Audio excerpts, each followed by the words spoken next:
Fraților, bine v-am găsit la un nou episod. Asta o să facem niște unboxing. Hai să începem. Da, s-a auzit poarta, nu știu ce ne-a intrat. Avem așa niște chiloți. Uitați. Cu fața lui Bentem. Da, sunt Bentemii. Bentem.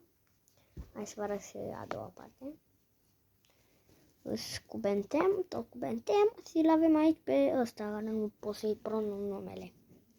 Și avem, da, pe suroara lui Bentem, care e îmbrăcată în portocaliu, iar el cu verde. Wow. Da, uitați ceasul aici. Nu am observat asta. Ok, îl punem aici. Încă una. Uitați aici.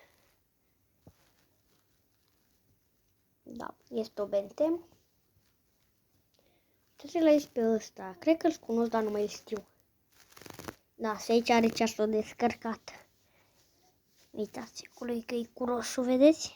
Are ceasul descărcat. Da, cred că asta se transformă în Bentem. Asta avem și asta.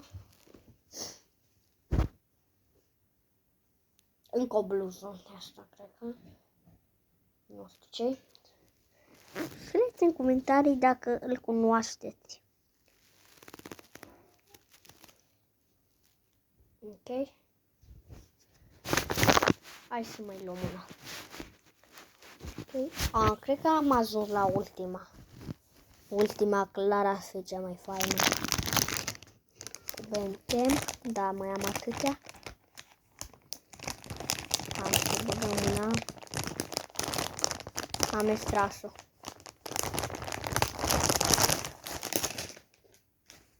Uitați-le. Păi e un costum. Wow, e un costum. Dar aici nu mai are ceasul descărcat. Wow. Ok, cred că am pus bluza pe cameră. Să vă arăt cum arată. Arată așa. Da, wow. Faină. Nu știu. Dați un pic. Eu nu sunt fan Bentem. Dar totuși, hai să le vedem. Bentem. Le vedem că sunt de suroara lui. Nu cred că e aia. Clar nu e aia. Asta și partea a doua. Uitați pe surioara lui. Am găsit-o acum. Uite așa. Să o punem aici. Pe bluză. Bluză mai degrabă. Și uitați și chiloții de la costum. Deci bluza se împreună cu costumul. Wow.